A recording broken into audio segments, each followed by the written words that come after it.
This is a deck that was cemented in the TCG from the very beginning with the release of base set. The only card that was added past that point was Scyther, which replaced other common cards like Doduo, Farfetch'd, and Machop. Haymaker utilizes big basics with high HP that can deal damage fast. Hitmonchan's 70 HP, as well as the ability to deal 20 damage for 1 energy and 40 damage for 3 energy, made it one of the most efficient attackers in the game.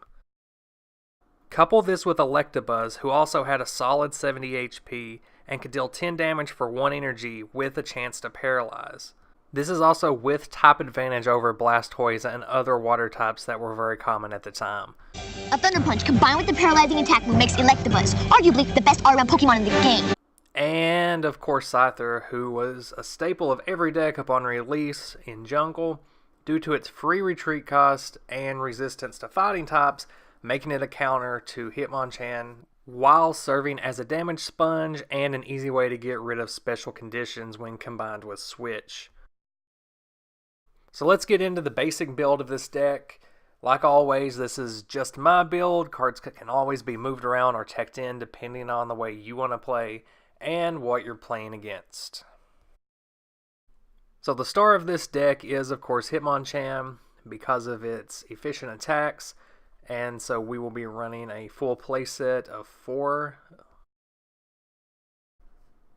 With Electabuzz as the other staple, also be running a full playset of those. And the free retreat Scyther that rounds out the Pokemon list for this deck. Some decks actually run a couple of Grass Energy in them, just so it can get that Sword Dance off if it ever needs to. And because this deck is built around dealing damage really quick and in the exact right amounts to knock out your opponent, 4+ power, which will be recycled a lot using Item Finder. And of course we have our Bill for draw power in here. We'll be running a full playset of those. As well as 3 Professor Oaks. Those are really handy for redrawing your hand, getting all of your big basics on the bench, and getting set up really fast at the start of the game.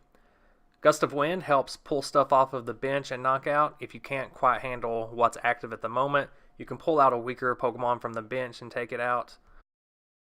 Scoop Up combos really well with Scyther and is in here instead of Switch because you can also take the damage off of whatever goes back to your hand really quick.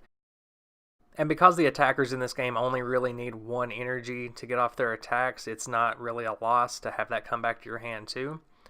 Energy removal is also in here just to kind of slow down your opponent, keep them from getting off big attacks against you. So a playset of those as well as 2 super energy removals. Because this deck is so energy efficient, you don't really mind getting rid of one of your own energy to mess up your opponent a little more. And that will round out the trainers. I do use 4 double colorless energies. That way you can slap those down on an Electabuzz or Hitmonchan for free retreat. Because I don't use Switch in this deck, I like Scoop Up better for this build. Those work out pretty well. Those can also come in really handy if you get in a bind and you end up having to use Scyther / attack to get out of a situation. And this deck doesn't run energy retrieval, so any energy cards that are getting knocked off by removals or super removals aren't going to be coming back to you. That's why I run 9 lightning energy and 10 fighting energy in this deck. In playtesting this deck, I also did run into a lot of problems being energy screwed, where I didn't have the energy I needed in my hand and not having the available draw power for it.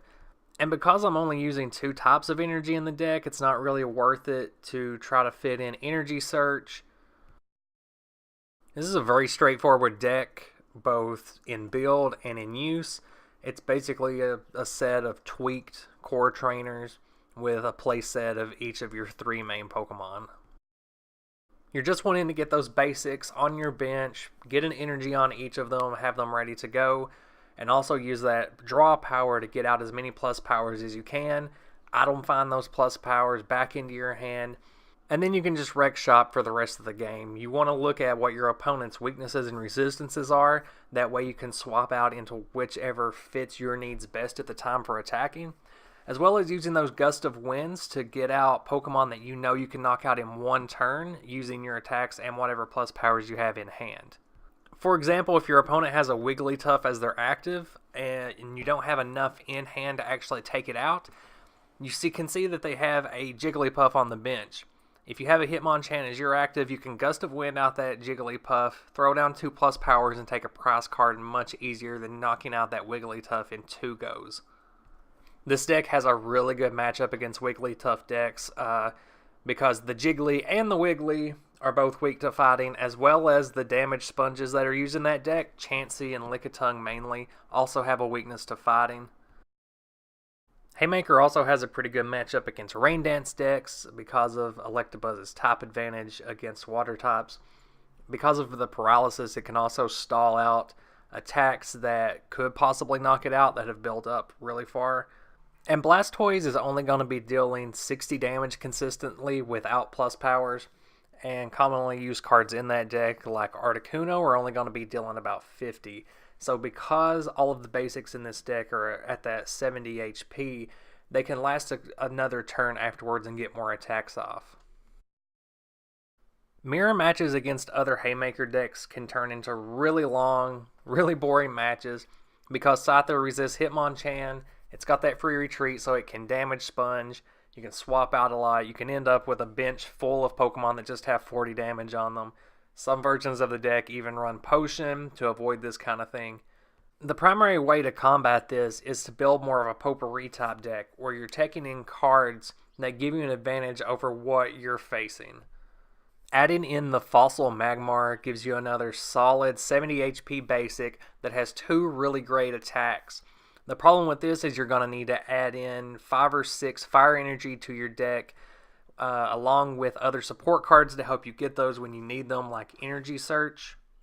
While this does make it a bit harder to use, it does give your deck a wider coverage of type advantage over different types of decks, and it also lets you have a type advantage over Scyther, which can be problematic in mirror matches. Another great potpourri tech for these mirror matches is adding in base set Mewtwo or the Jungle Mr. Mime. Both of them give you a little bit of an advantage over Hitmonchans, and again give you better coverage overall no matter what kind of decks you're facing. The Jungle Mr. Mime is especially problematic when up against damage swap decks, which I would say is the one bad matchup that this deck has. Mr. Mime and Alakazam both have some pretty solid attacks that have top advantage over Hitmonchan, as well as the ability to prevent damage that's over 20 using Mr. Mime's ability. Haymaker does specialize in dealing 10 and 20 damage onto those Mr. Mimes, but if your opponent is set up, those are going to go straight onto a Chansey on the bench, and even if you can Gust of Wind out those Chanseys, 120 HP is a lot to deal with for a deck that specializes in dealing maybe a maximum of 40 to 60 damage every turn. While Haymaker almost always does outspeed the setup for damage swap, if your opponent does get set up with the Chanseys, Alakazam, and Mr. Mime, it is really difficult to come back from it with that matchup. Let me know down in the comments your favorite builds of this deck, and also decks that you would like to see me analyze in the future. And until next time, guys.